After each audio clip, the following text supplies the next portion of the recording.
It's perhaps one of the biggest environmental time bombs the world has ever seen. A super oil tanker 5 years stranded off the coast of Yemen and decaying with every passing day. The tanker, which you will recall is moored off the coast of Hodeidah, has had no maintenance since 2015, and it is at risk of rupturing or exploding, potentially spilling 1.1 million barrels of oil into the Red Sea. Just to give you a sense of the scale of the problem, that is 4 times as much as was spilt in the Exxon Valdez disaster 30 years ago. Just think about it. 1 million barrels of oil spilled into the Red Sea. This is a catastrophe no one has ever experienced before.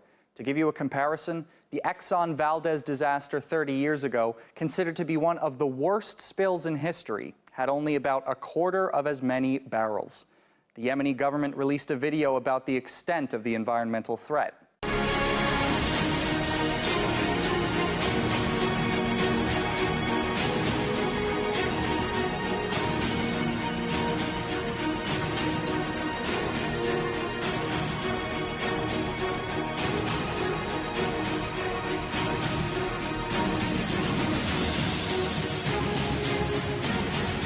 So why hasn't anyone fixed the problem over the past 5 years? Well, the Yemen war has put up more than a few roadblocks. The tanker's located right here by the port of Hodeidah. Houthi rebels control the area, and they're more than willing to make a quick buck on the tanker's oil.